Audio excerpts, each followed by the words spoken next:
Well, why is the universe the way it is? This is a big question. This is a huge question. And hopefully it's a question that you're interested in, which is why you clicked on it. Now, today is something different. I'm doing a book review. I normally do interviews of books where I talk to the author. This time it's going to be my first book review. The first one. I'm a little bit nervous.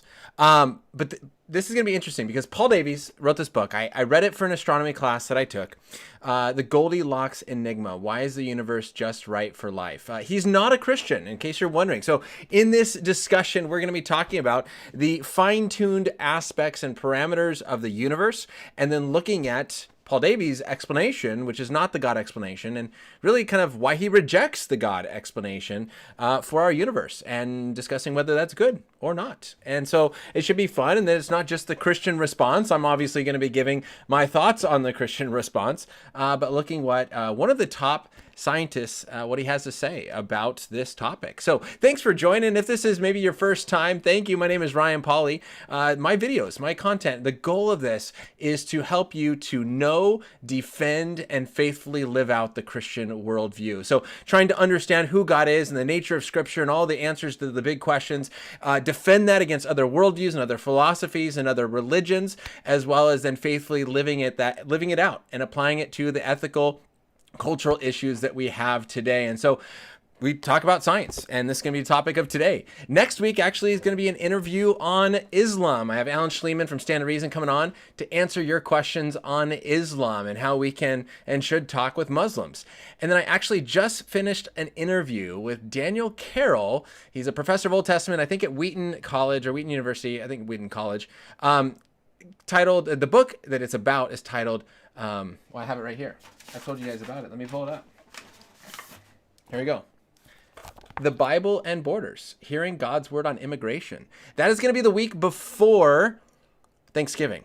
So that should be fun if you're interested there. So that's a little bit about the science. It's other religions. It's cultural issues like immigration. I also have in the works an interview on the Trinity, understanding the nature of Christ, the triune nature of Christ, his divinity, and how do we defend a difficult issue like the Trinity. But you didn't come here for all that. That's a little plug. So, hey, if you're interested, if that sounds like something that's interesting to you, subscribe, like, hit that little bell, and you can stay up to date and make sure that you don't miss any of the upcoming interviews and all the content that hopefully helps you better understand, defend, and live out the Christian worldview. Be a faithful ambassador of Jesus Christ in today's culture. Well, today, as you know, we're going to be talking about this fun topic, and really the goal that I have, and as I mentioned, this is my first book review, and so learning how to do this, and really want to see what your questions are on this topic, and as well as maybe your suggestions on how to better do book reviews in the future. I have other books that I would love to review that I'm currently reading. So I'd love your thoughts on this. But what we're going to be doing is I'm going to share you a little bit about who Paul Davies is, why is he writing this book, and why did I have to read it, what he talks about as far as from the scientific perspective of the design of the universe. What are these designed details that he discusses? And then looking at his answer to the question, why is the universe the way that it is? And kind of working through how his response would be different than a Christian response. So that's kind of what we're going to be working through in our discussion here. And Slam RN, thanks for joining. Eddie, hello. Thank you for being here as well. So hopefully that sounds interesting to you guys. Let's jump in. So Paul Davies, who is he? Well, as this book talks about here, he's an internationally acclaimed physicist and cosmologist. He's the director of Beyond, which is a research institute at Arizona State University. If you look that up, it sounds really cool. So at Arizona State University, he's the director of Beyond, where it says here on their website, Beyond is a pioneering center devoted to confronting the really big questions of science and philosophy. Their vision is to create new and exciting ideas that push the boundaries of research a bit beyond, to conduct research that transcends the traditional subject categories, to answer foundational questions in science and explore their philosophical ramifications, what might be called the big questions, like why is the universe the way it is, and to present science to the public as a key component of our culture and of significance to all of humanity. And so that's really his goal, where it says our research projects address such issues and range from cosmology through astrobiology to inform the fate of humanity. We tackle subjects as diverse as time travel, the colonization of Mars, multiple universes, the nature of complexity, and the relationship between mathematics and nature. So that's really what he is working on at Beyond. He is a theoretical physicist, also cosmologist, as I mentioned. He's written other books like The Mind of God, The Fifth Miracle, How to Build a Time Machine, and so really is one of the internationally acclaimed physicists and cosmologists really speaking on this area of cosmology. So great source of information. So that's kind of who he is. Now, what does he kind of present here? Well, what's interesting is kind of, as I mentioned, the first part of the book is kind of the introduction. Why is this important? What is it that we see? And how does this kind of relate to needing to answer the big question of why is the universe the way it is? And actually, the first thing that he jumps into here is this idea of mathematics. And this is, if you're not aware, this is a kind of a, I wouldn't say newer because it's been around for a long time, but not as popular argument for God's existence. And I'll post it in the description below when this is all done. But William Lane Craig at the Reasonable Faith YouTube channel just came out with a short video, about 5 minutes long, describing kind of the argument for God's existence based upon the applicability of mathematics. I also had an interview, and this is a podcast, this is way before YouTube, a podcast interview with Melissa Cain Travis, where in her book, The Science and the Mind of the Maker, where she also presents this argument from the applicability of mathematics. And kind of this question of why does math work? And Davies, on page 5 of his book, he says this. He says, for a start, there is no logical reason why nature should have mathematical subtext in the first place. And even if it does, there is no obvious reason why humans should be capable of comprehending it. I think this is a huge and interesting statement here. One is, we didn't create math. We didn't make up this idea that 2 + 2 = 4. We didn't make up the law of gravity. What math is we are discovering math. We are realizing as we observe and experience the world around us that it is written in mathematical code. The fundamental laws of physics are written in mathematical codes that then we can understand and then use to achieve amazing things that we can achieve, like going to space by understanding the laws of physics and gravity and how all that kind of stuff works.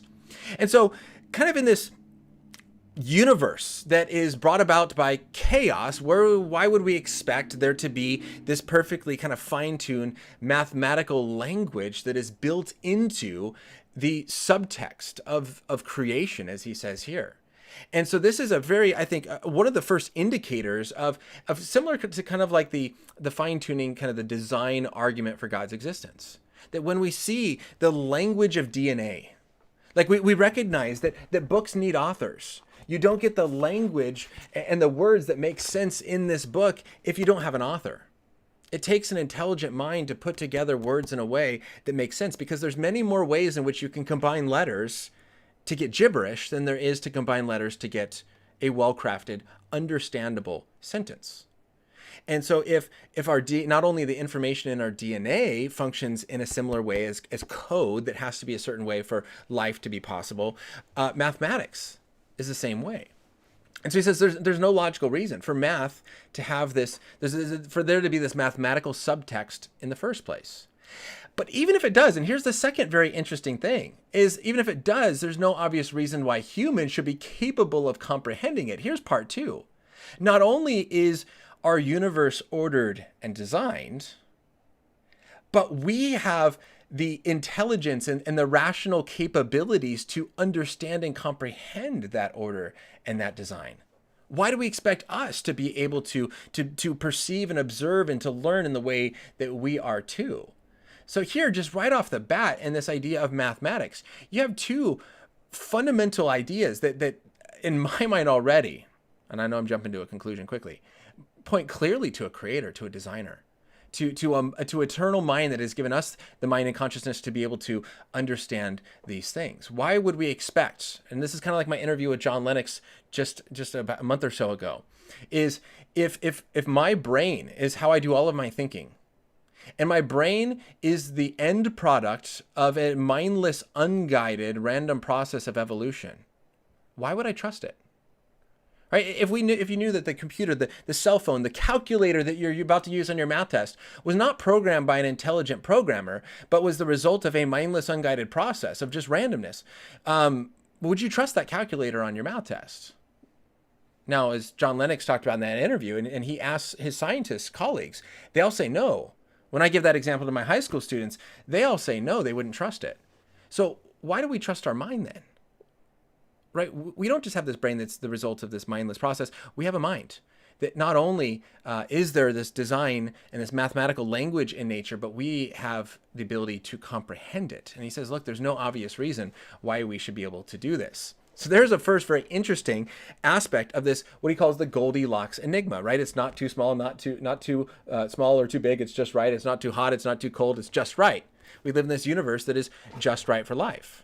We have a just right universe and a just right galaxy in a just right solar system and a just right location for Earth and a just right size of our main star and a just right moon at the just right distance with the just right amount of oxygen. It's just perfect. Why is it like this? Well, the second reason that Paul Davies gets into here is that the laws of physics. He says on page 7, today the laws of physics occupy the central position in science. Indeed, they have almost assumed almost a deistic status themselves, often cited as the bedrock of physical reality.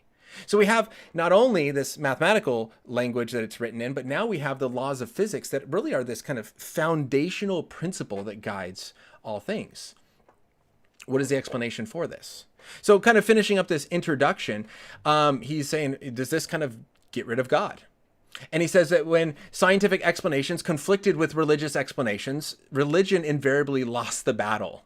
Now, I don't think that this is always true. Now, there might be more instances than not where, religion and science came into conflict and we realized that our religious understanding was wrong. But there were times where it was the opposite. Religion has been saying for a very long time that our universe had a beginning. In the beginning, God created the heavens and the earth. And it wasn't for the last 100 years or so that in the early 1900s that science went, oh, hey, our universe did have a beginning, Big Bang cosmology. All right, so there are times when religion has been right, and there's times when science has been right. But again, the approach that I take is both science, the study of nature, and theology, our study of Scripture, are both given to us by God. Scripture and nature are both creations and given to us by God. They're both God's word, his creation, general and special revelation. So our proper science and proper theology should agree. If they don't agree, we know that we're doing one wrong. And so there's times when religious people said, the earth is the center of the galaxy, and turned out that was wrong. And there's times when scientists said the universe was eternal. It turns out that was wrong.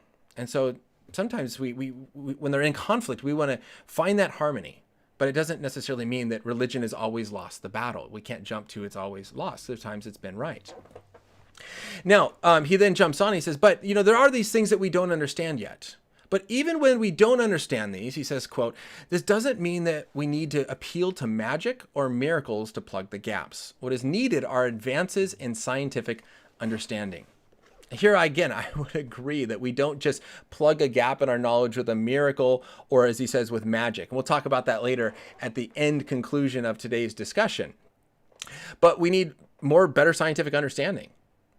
I don't think our science should stop. I think that we do need to continue progressing and thinking and advancing in what we are doing to try to understand better the creation that God has given us. That's why the modern scientific movement was started by Christians, is realizing this has been given to us by God and ordered it in a way for us to understand and to know him more.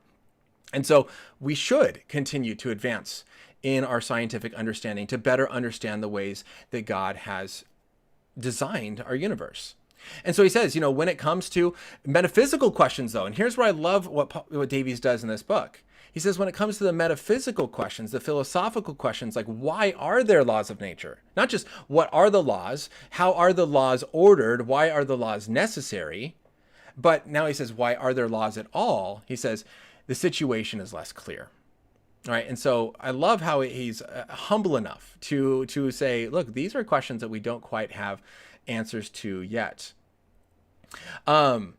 So it's going to be a little bit harder for me to get to questions because I am by myself rather than me being able to read the questions as my guest is talking. So maybe a few different breaks. I'll try to kind of glance over there and look through these. So he says, look, many of the big questions have remained unchanged since the birth of civilization, and they still vex us today. But he makes, lastly, kind of in this introduction part, he makes a very interesting statement I want to read to you guys here. He says, Many scientists who are struggling to construct a fully comprehensive theory of the physical universe openly admit that part of the motivation is to finally get rid of God, whom they view as a dangerous and infantile delusion. And not only God, but any vestige of God talk, such as meaning, purpose, or design in nature. Again, I love the honesty and the openness here. And again, this is not saying every scientist does this.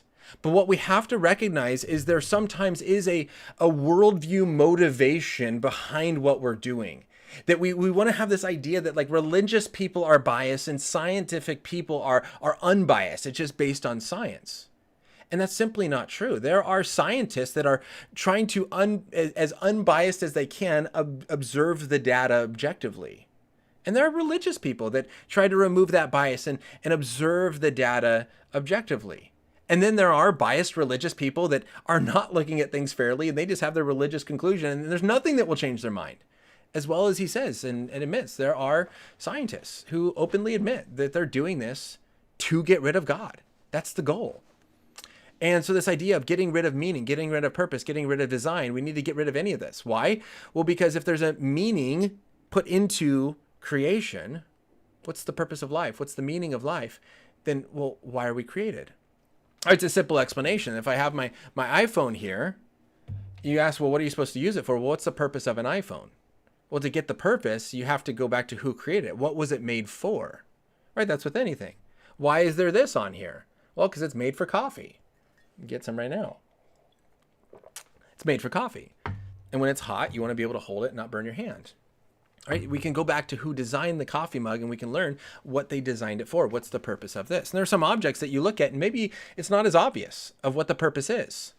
And you have to go back to who created this thing, who designed it, and that gives us the understanding. And so questions like meaning, purpose, design, that points back to a purposer, a designer, someone who put meaning into something. And so those are words that we have to get away from. And so that's the question, has what we're going to look at now gotten rid of God? Now, one final kind of summary point or concluding point on this introduction that is so important, because so many students go off to college campuses and they hear that science has proven that God doesn't exist. Notice what Davies says here. This is on page 15. Again, the God of scholarly theology, by contrast, so he's contrasting it against other gods that other people kind of create, is cast in a role of a wise cosmic architect whose existence is manifested through the rational order of the cosmos, an order that is, in fact, revealed by science. That sort of God is largely immune to scientific attack.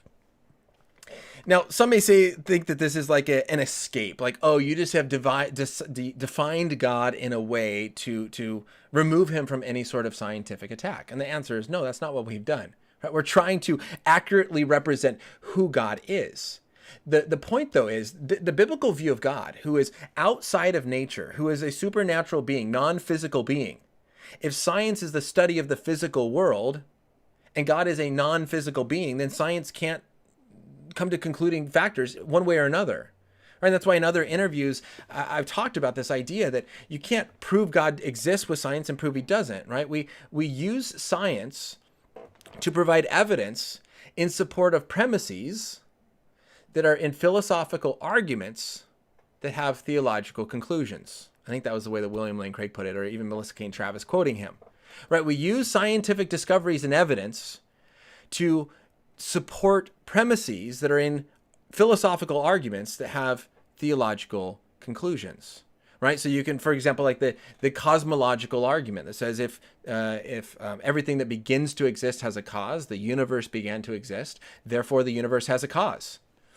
And so we can look at scientific evidence to show that our universe began to exist. And we can look at Big Bang cosmology and expansion of the universe and the second law of thermodynamics. And we can look at scientific evidence to support the fact that our universe had a beginning.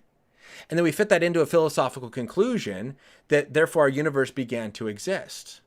And now if all of our universe, space and time began to exist at the Big Bang, now that has a theological, implication or conclusion of some being outside of our universe must have created, right? And that's kind of the way the argument works. And so what's just important, and I want to point out here, is don't let someone tell you that somehow science has proven that God does not exist. If we have, as he calls here, a scholarly theology, a proper scholarly view of God as a being outside of nature that has created nature, but designed it in a way that as we study it, we learn things about his nature. He says this sort of God is largely immune to scientific attack. And so it's an important point to look at there. So two quick questions here from kind of the introduction before we get into the design that he mentions and then the explanations that he goes over. Does Davies really think we discover mathematics, or that things are so non-chaotic that we are able to describe and understand our universe? It seems to be, and I could be wrong again, it seems to me that he has this idea that mathematics is kind of discovered, that there is this, as he has quoted, that nature just has this mathematical subtext. That it's inside of nature in the first place, that we are seeing as we observe nature. And so that's what it seems to be that he's suggesting here. Now, again, I maybe should have put this qualifier at the very beginning. This is simply based on this book, the conclusions that he is explaining here and what I'm kind of drawing from that. He may have other published work in other places that emphasize other points that might be slightly different. And so this is not an evaluation of all that Paul Davies has written. This is looking here at what he's written here in the Goldilocks Enigma. Inference to the best explanation. We are going to get to this idea of the inference to the best explanation. I am actually, Patty, thanks for commenting that question as well. I am a school teacher. I'm not a science teacher. I love science. It was always my favorite topic in school, but I actually teach theology and apologetics. So I teach a philosophy of ethics course to my seniors. I teach a comparative religions and worldviews, and I teach a historical Christian doctrine and apologetics. And so my bachelor's is in religion and theological studies with an emphasis in youth leadership, and my master's is in Christian apologetics. And so that's what I teach.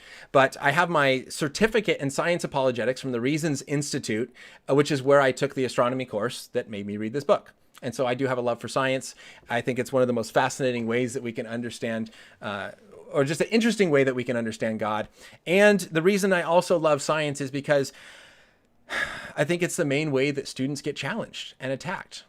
And one of my first speaking events was because a student went off to college.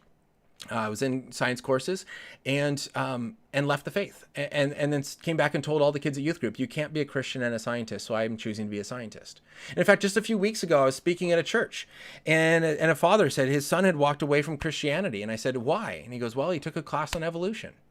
And so I love science because I think it's not only interesting and fascinating to me and what it tells us about God, but also because I find it to be one of the main reasons students walk away from the faith.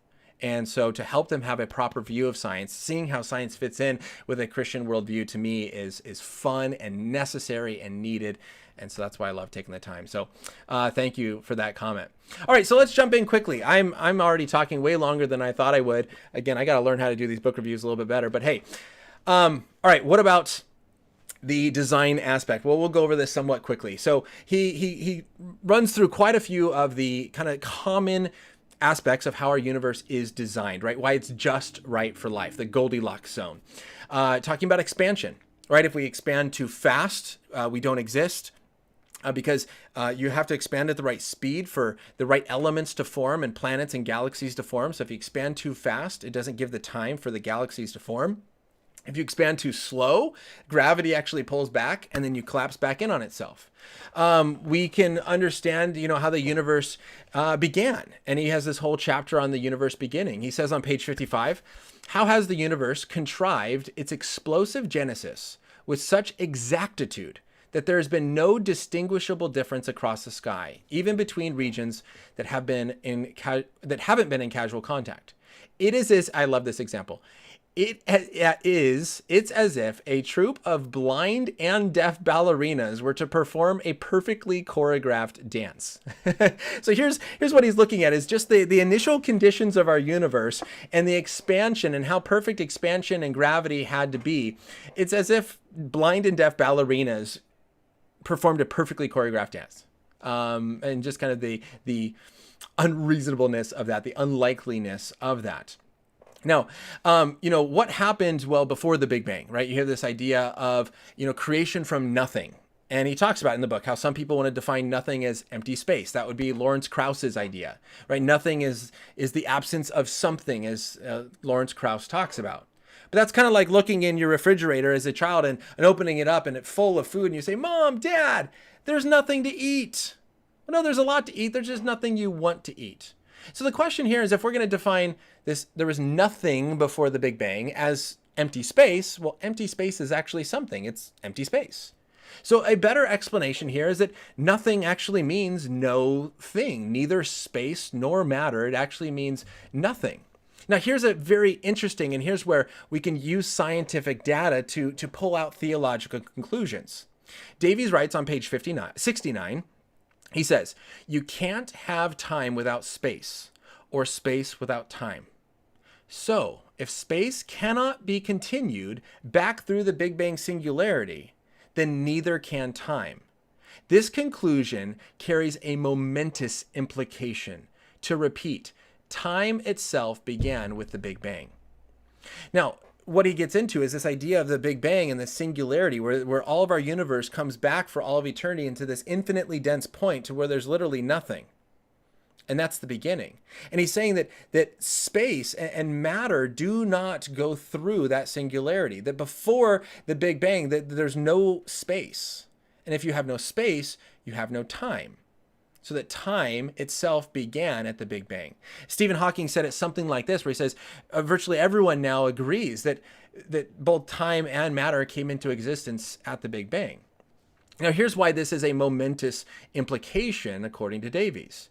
He follows up on page 69 and says, if there was no time or place before the Big Bang for a causative agency to exist, then we can attribute no physical cause to the Big Bang. Here's what's in here. I mean, this creates the problem for a materialist, right? If there's no physical space where a physical thing can exist in order to cause the Big Bang to happen, then you can't have a physical cause to the Big Bang. So a non-physical God would work. You can't have anything else physical there. But then also, because there's no space at the Big Bang, because space cannot go through that singularity, as Davies is talking about here, then there's also no time. And so not only do you have no physical cause of our universe, but you have no cause inside of time for our universe. And so this is where we can draw that theological implication that we have a spaceless, timeless cause of our universe. And we're starting to get some of those details of who God is here. Now, some people will try to argue that that there's a quantum origin. At the quantum level, there's particles coming in and out of existence out of nothing. And one of the more popular models that he talks about in his book is the Hartle-Hawking model, where Stephen Hawking created this model of how this works. And he mentions this here on page 78. Where some of you maybe have seen this, where it's more like a cone. So there's not a point in which we came into existence. I don't know if you can hear me if I'm blocking my voice, but a cone where there's no actual end point.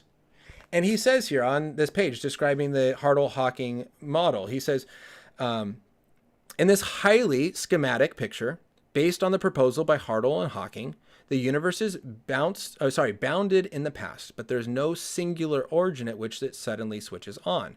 Rather, time becomes continuously space-like near the beginning as a result of the quantum mechanical effect. Now, Paul Davies' view of this, he says, how seriously can we take the Hartle-Hawking account of the cosmic origin? Not very seriously, in my opinion. So here's again the agnostic scientist saying, look, this doesn't make a whole lot of sense. This idea of this quantum beginning that is this continuous space-like time frame because there's no point, should not be taken very seriously. And so that's kind of one of the explanations that people give for this beginning-like state to get away from the implications of a spaceless, timeless creator. Now, again, he goes into looking at evolution. He goes into looking at how this would work. And he gives this explanation. He says, not only would the beginning have to be this way, but we are here to observe it. And so he says on page 136, he says, now imagine your pre-human ancestors stretching back hundreds of millions of years. A long time ago, your ancestors were fish. So the question came in, does Davies believe in evolution? And it sure seems from this book like he does. He says, again there, he says, think how fish spawn countless eggs, and imagine the tiny, tiny fraction that survive and mature. Nevertheless, not one of your ancestors, not a single one, was a failed fish. What are the odds against this sequence of lucky accidents, is what he calls them, lucky accidents, extending unbroken over billions of years, generation after generation? He says, no human lottery would dare to offer such adverse odds, right? The odds against this is insurmountable. But people say, but hey, guess what? You're lucky, right? We're here, right? This idea of the observer effect, like, hey, yeah, it's very unlikely you won, but guess what? You did win. And I think there's a great illustration that maybe shows the problem of the observer effect, that like, well, but you're here and you observe it, so it must have happened. Put it this way, and I love this illustration. Maybe you've heard it. If you're like in, let's say, you go back to World War II or some, you're Nazi Germany, and you've done something inappropriate, and you have been sentenced to death by firing squad. And so they line you up, and there's 10 people with guns. And you're lined up with a few other people that are also getting the death penalty by firing squad. And so you hear, and they go, fire, and the guns go off, and the person next to you drops. And then they reload, and then fire, and the guns go off, and the person next to you drops. Fire, and the guns go off, and the person next to you drops. And then it gets to you, and you close your eyes, and you hear fire, pop, pop, pop, pop, pop, pop. And then you open your eyes, and you're still there, and they all missed. Now you go, well, of course they all missed. You're still observing it. You got lucky. Or is the better explanation, there's a reason they all missed. There's intention behind their missing. And I think that that's a lot more, a better explanation, that 10 trained marksmen don't just miss. Well, but you got really lucky, and if you wouldn't have gotten lucky, you would have been dead. But the fact that you are not dead, you got lucky, and hey, how about that?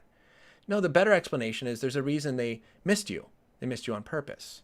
So just because we are here does not get around this, well, how lucky. You're here, you observe. It still is like, but I'm here. There's got to be a reason behind this. Now,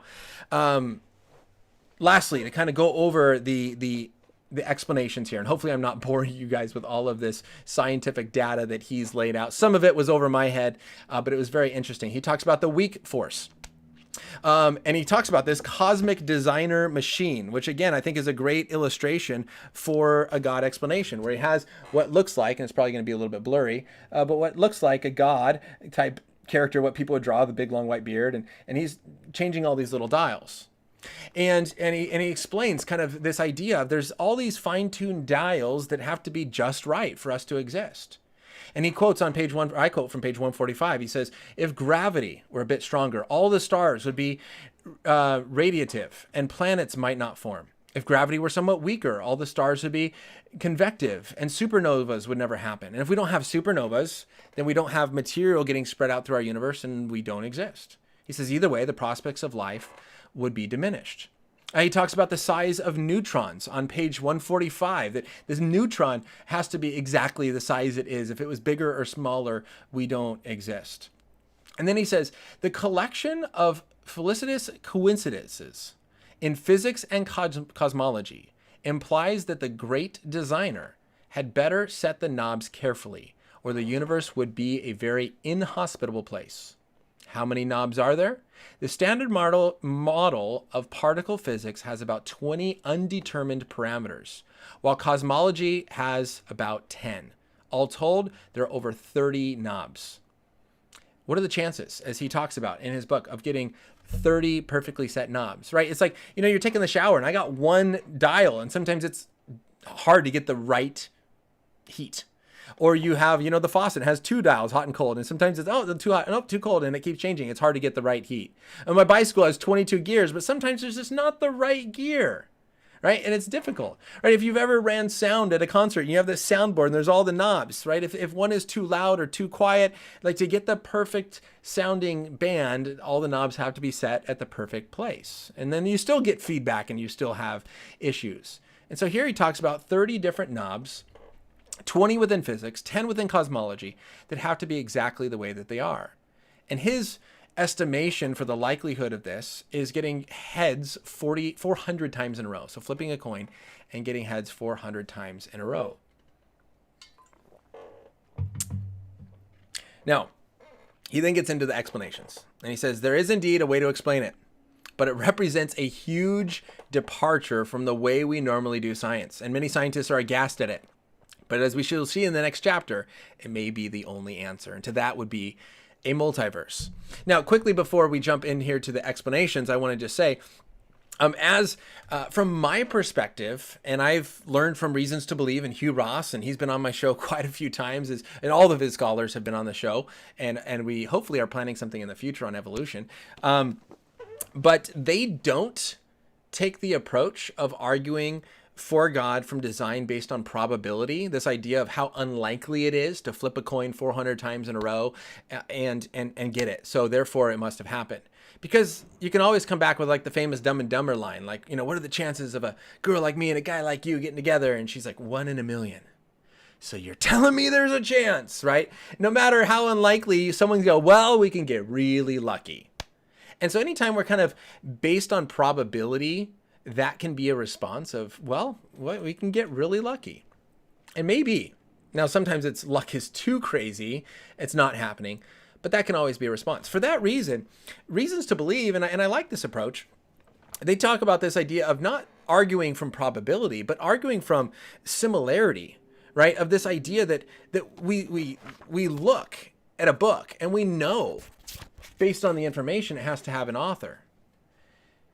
It's not like, how unlikely would it be that this to come about without it? It's like, no, we know what design things are. Here is a design thing, therefore it has to have a designer, right? That type of approach of you looking at like the rotary engine-like structure of the bacterial flagellum and matching it with another rotary engine, and not just saying how unlikely would it be, or what are the chances of getting a rotary engine by chance. It's not necessarily that. The secondary approach is we know that engines need designers. And so if this other structure resembles that, it would also need a designer.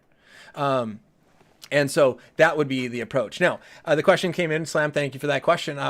Davies is not a proponent of the multiverse, is he? And the answer is no, he's not. But what's interesting is, even on the back page, he says the multiverse theory sounds like it came straight out of scientific fiction, a science fiction plot. Here, he talks about the multiverse as being, it may be, as he says, it may be the only answer. Now, so he goes into a little bit of the multiverse. I'm not going to spend a ton of time on the multiverse because I want to get into his explanation of designer. But he says, look, a couple of things with the multiverse. One, it's inferred by a theory. There's not direct evidence. There might be some indirect evidence, but because what it would be is a either near infinite or infinite number, a near infinite or infinite number of other universes outside of ours that we can't see. There's no way we can observe them, right? And he talks about this idea in the book of this horizon, what astronomers call the horizon, which is really as far as we can see. And we know that there's other stuff past what we can see, but we literally just can't see that far. And so these multiverses would be outside of it. And so he says, you know, one issue is that it's inferred by theory, maybe some indirect evidence, but there's no direct evidence. Another issue that he brings up with a multiverse is that the laws of physics, we understand the laws of physics could vary. And that you would have to have, as he describes, the key features of the universe that make it just right for life. These key features would somehow have to be frozen out of the hot Big Bang in the first split second of the beginning. That you have these random laws of physics, but somehow within a second of the Big Bang, these laws of physics, the expansion, the gravity, all of these fundamental ideas, they have to be frozen and unchanged from that point on. And kind of the unlikeliness of that as well. And so there's other reasons why he's not convinced of this multiverse idea, at least in this book, is not necessarily a great alternative, but as he says here, maybe the only answer. And then that gets us to now his kind of ideas of the Christian idea. And this is the chapter titled Intelligent or Not So Intelligently Designed. So what does he think about this idea of an intelligent designer? Now, I thought he would be a lot more open or a lot more accepting of the intelligent designer approach, considering he had used like the example. Let me get the wording right again here. The example of, oh, that was page 78. The great designer he talked about with on the board, changing the knobs. Here it is. The cosmic designer. He talks about another part about the grand designer. And so I thought he'd be a lot more open to it. He wasn't, though. But his explanations I thought were very interesting. And he really brings up here, I guess, I kind of categorized it into three main arguments against the intelligent design idea. And the first one that he covers is God of the gaps. All right, God of the gaps. And we talked about that a little bit at the beginning, but here he brings it up here. And so he talks about, first, can the multiverse solve the Goldilocks Enigma?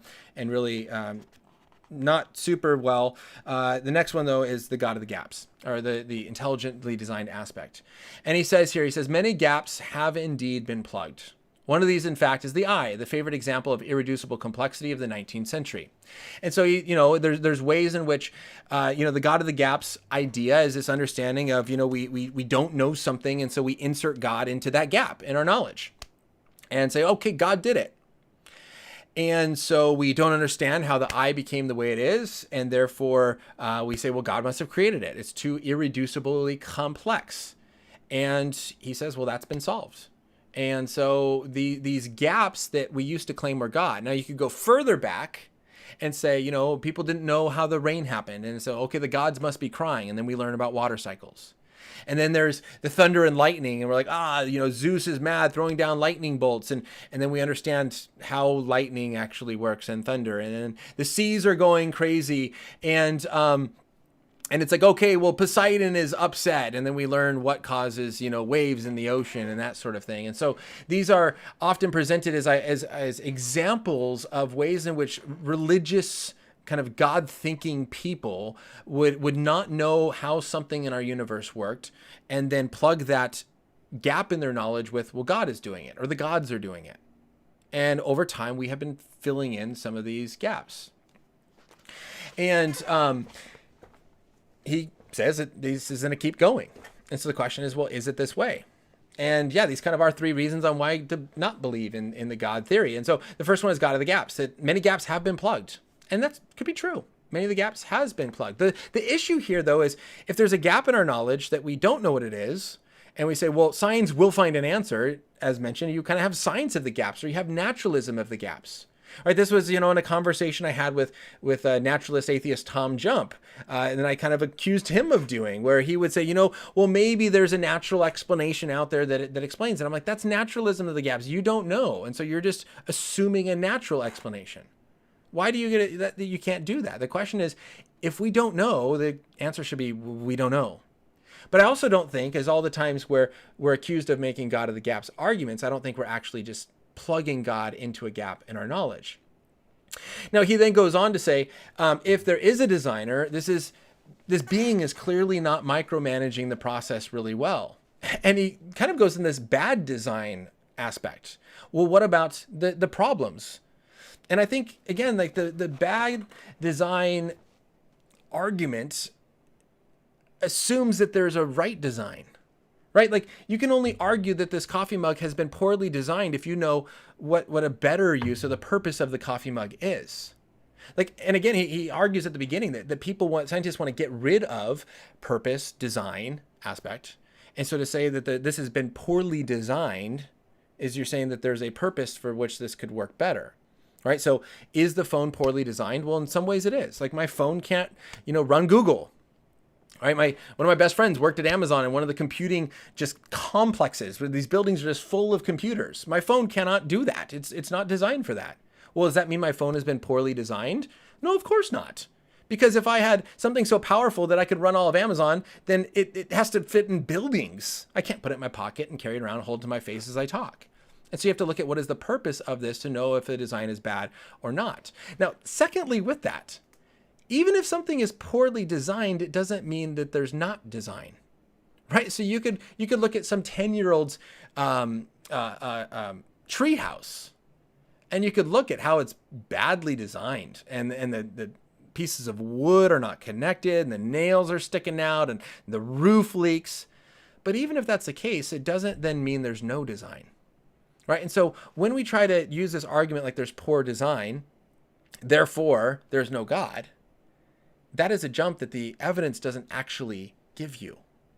Now, at the same time, this again is a naturalism of the gaps in my book, because there's a lot of times where we look at something and we go, doesn't look designed, or it looks like bad design. They throw God out and say, therefore evolution, or therefore naturalism. And we later find out there is design, right? Like the appendix is one of these, where it's like, well, what's the purpose of the appendix? We don't see that it has any purpose. Junk DNA was another example. Look at all this junk DNA. There's no purpose, bad design. Why would God make it that way? And then we start to learn that these things actually do serve a function, do have a purpose.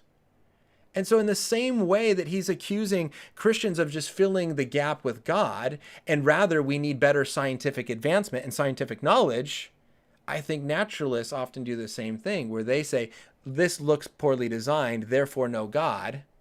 Naturalism is true, rather than saying, no, let's get better scientific knowledge and let's see what the purpose of this thing is.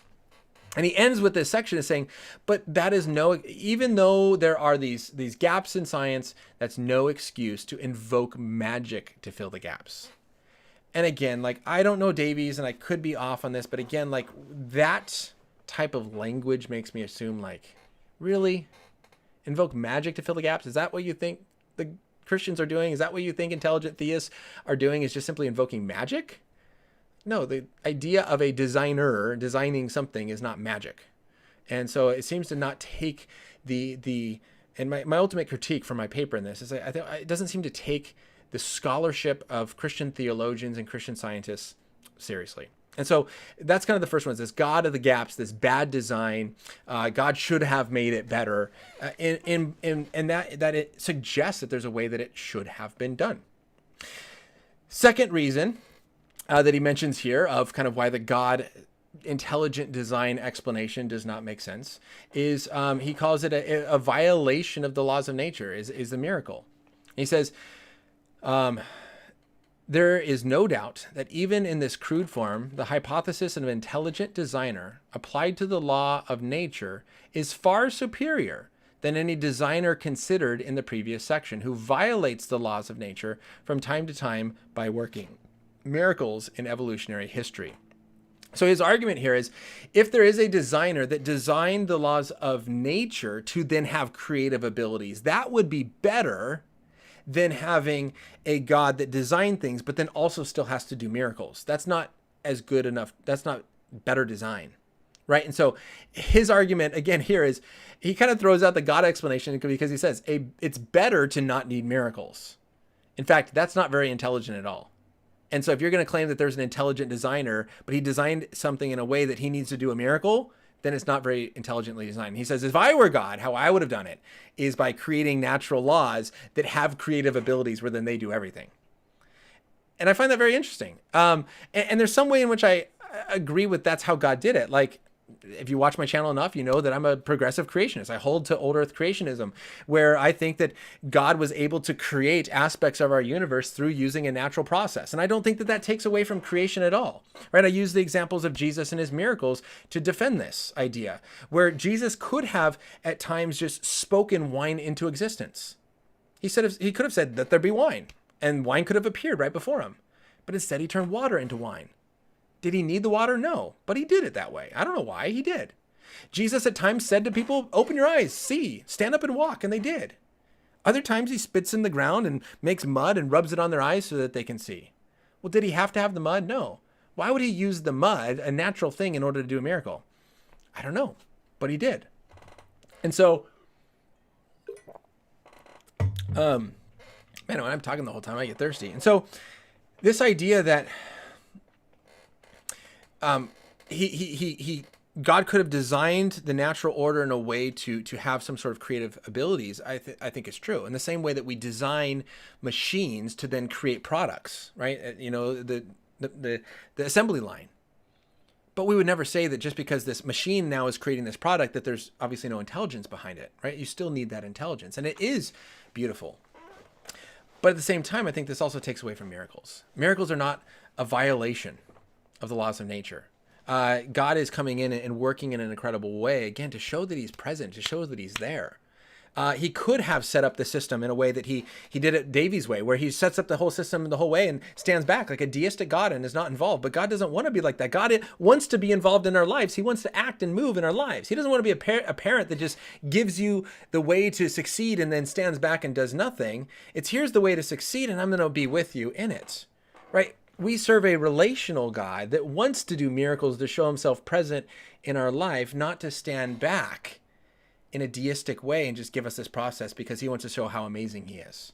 He wants to be present, right? And again, this ignores the purpose of Christianity and God creating us to be in relationship with us, not simply just to show us his power. It seems like Davies' objection here to intelligence is saying, well, a more intelligent God would have just displayed his power in creating natural laws that create everything. Maybe that would have shown more power, but it takes away from his relational aspect. Now, if you're shocked by this, by him falling back on these old retired objections and arguments, I think you'll be even more shocked by argument number 3. And if I gave you time to guess, you could probably guess it. But here's his third reason why the intelligent designer is actually not so intelligently designed. And what is it? Who designed the designer? Now, he has a very interesting explanation of where he goes with this. But here's what's funny about this. He says, well, who designed the designer? He says, this is a variant of the old who made God conundrum. He says, if the decision to make the universe was a profound and considered one that proceeded from God's nature, then one is prompted to ask about the source of that nature. Sure, what is the source of that nature? And so he says, so we have this problem. Who designed the designer? Now, what's crazy is he presents this objection. Who designed the designer? This is the old variant of the who made God conundrum. And he stops. That's the end of the section. It ends there. 2 pages later, he kind of gets back into it and he says this.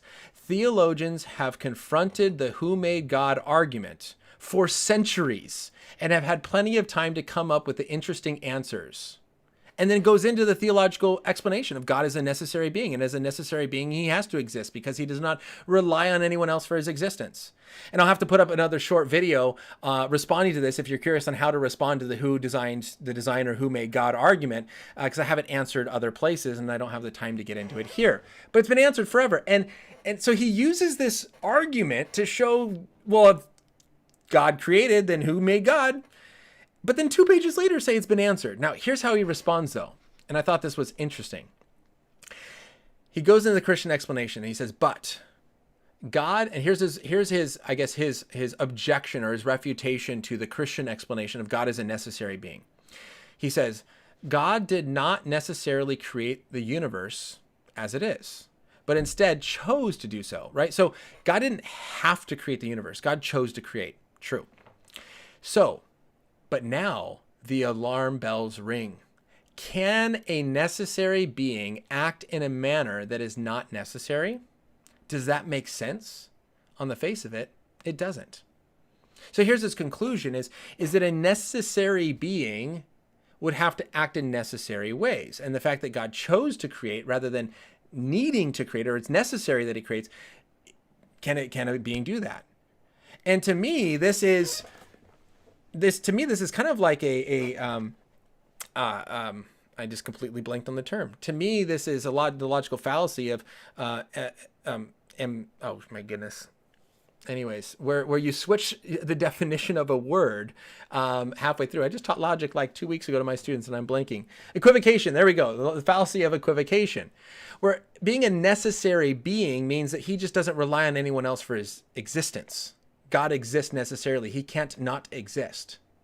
That doesn't mean that the things that he does also have to be necessary, right? And so you're taking a necessary being in response to his existence and applying that necessary to also God's actions, but a necessary action is different than necessary existence, if that makes sense. So you're changing how we use necessary here to make this distinction and to make it seem like a problem when it's not. God as a necessary being simply talks about he doesn't need anything else to exist. He can't not exist. That doesn't then talk about that his decisions have to also be a certain way. God has free will, and God can choose to do some things and not others. Now, here's the worst part.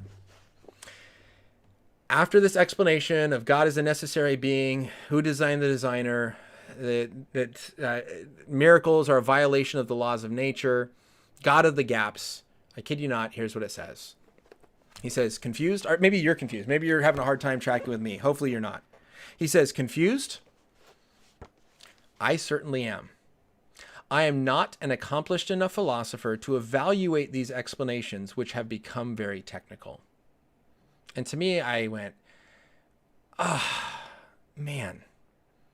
Like, you wrote a book giving the philosophical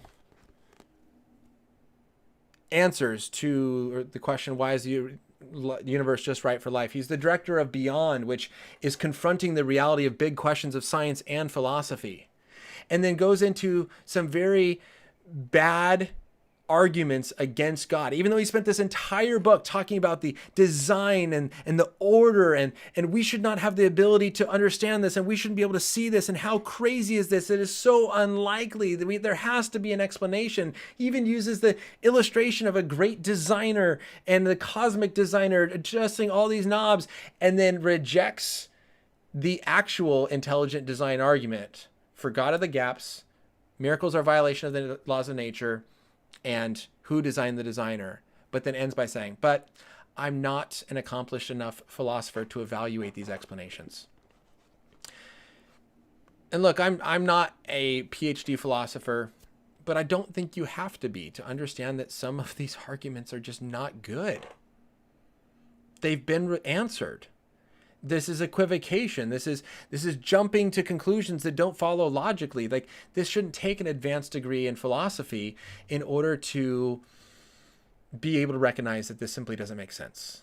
Like, we should be able to look at the arguments that he has presented. We should be able to look at the insane scientific precision that he talks about in the whole book about how our universe is just right for life, and say there has to be an orderer.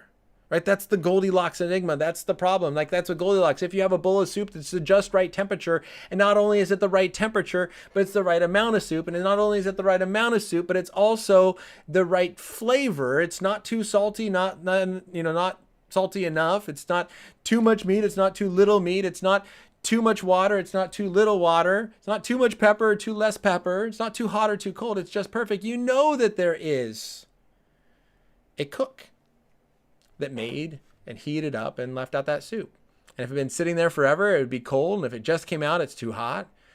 There's intention behind it that comes from intelligence. So to end then by saying, I'm not an accomplished philosopher to evaluate this. Well, in some sense, yeah, that's a poor evaluation of some philosophical ideas. I really wish in this book he would have taken the technical, like the scholarship in theology and science from Christians seriously. But it didn't seem to be that way. Now, in conclusion, what I thought was interesting, and then I'll get to, if there's the final questions, I'll get to your questions in the last minute or so, is he then kind of gets back to the multiverse idea, right? As he says, okay, this is not an option. Maybe the multiverse is all that it is. But then he says, but even with a multiverse, the question comes up is who designed the multiverse? Because the multiverse is not necessary. It would be contingent. And therefore, he says there has to be a universe generating mechanism, such as eternal inflation or something else. And so what is this mechanism? And now who designed the mechanism that is producing this multiverse? So you don't get away. And what he's recognizing is you don't get away from the problem of design. You can't just eliminate design and say, nope, it's not designed, no problem. You have to face the problem of design. And that calls out for an explanation. Why is it this way? Now, he doesn't make a final conclusion, at least what I noticed, maybe I missed it. He doesn't make a final conclusion in this book, but I think that we can draw that conclusion. Now, lastly, what he said I thought was fascinating is this. He says, why do stars, planets, atoms, living organisms exist rather than other things? The possibilities of what could exist is only limited by our imagination. And he says, unless everything that can exist does, something still unexplained must separate what exists from what doesn't. So a unicorn is logically possible. A unicorn could exist, but doesn't. Well, why not? Why do we have horses, but not unicorns? Why do we breathe oxygen, not nitrogen? Why do we have plants, not goo? Why do we have fish, not whatever? Why do fish have fins, not wings? This calls out, as he brings up here, this calls out for an explanation that separates what exists from what doesn't. Why does something exist rather than nothing? The theistic explanation addresses this so well, of a God who designed and created it for the purposes in which he did, that all things have been created in order to bring people into knowledge and relationship with him, right? Psalm 14:1, the heavens declare the glory of God. The sky above proclaims the work, his handiwork. Romans chapter 1 talks about we can see the invisible attributes, the divine characters and qualities and power of God in the things that he has made. We can look at what exists versus what doesn't, and we can draw conclusions of who our creator is. So there's my first book review. If you stayed with me all the way to the end, thank you. It means I didn't lose you by dragging on, but I would love your feedback. I would love your thoughts on how to make this better, because I have other books coming up. I have Christian theological books I want to go over. I have some atheist books that I would like to discuss. And so they're all different topics. And so I have interviews with authors, but then also the ones that I'm reading for free. And so if you can comment below and share what you want to hear there. Also, again, I'll throw it out and then I'll get to your questions, is next week, Islam, understanding Islam, how to talk with Muslims. The week, I think it's the following week, but the week before Thanksgiving is going to be on the biblical view of immigration. And then coming up, I have an interview on the Trinity. So should be some fun stuff. If you want to continue to learn and understand, defend, and faithfully live out the Christian worldview, this is the channel you can subscribe and follow. And I'd love to help you in that journey. So let me jump back and see what kind of questions there are. And then we will finish up our time. So you can post those if you want as I read through these. Douglas Axe on his discussion, the design intuition explanation. Davies could learn something from Axe. I do have Axe's book. Right there. Undeniable. This has been a person that I've been wanting to get on the show for quite some time. I have not reached out to him yet, though. I don't know why. But that gives me an idea. I should leave this book out and contact Doug Axe. So thank you so much for that. The design intuition, I think, is a really cool explanation that he has there. So yeah, you don't see Axe getting out there much. Maybe, who knows? Maybe I'll get lucky. I'll let you guys know.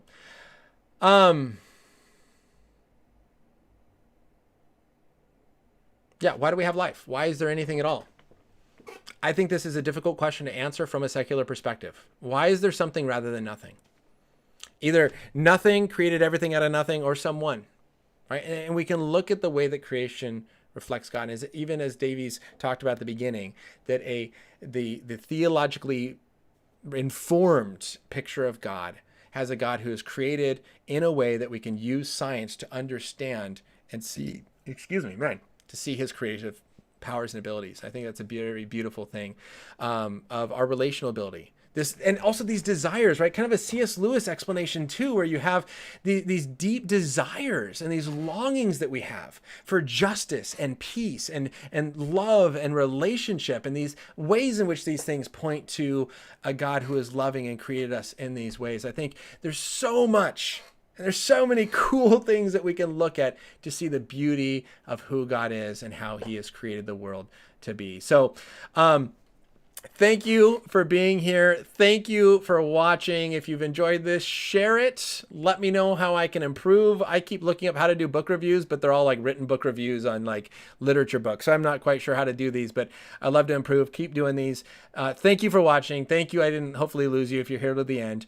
And with that, I'm going to sign off. I'll see you on Tuesday. That's the Islam interview. Is it Tuesday, 2:30 p.m.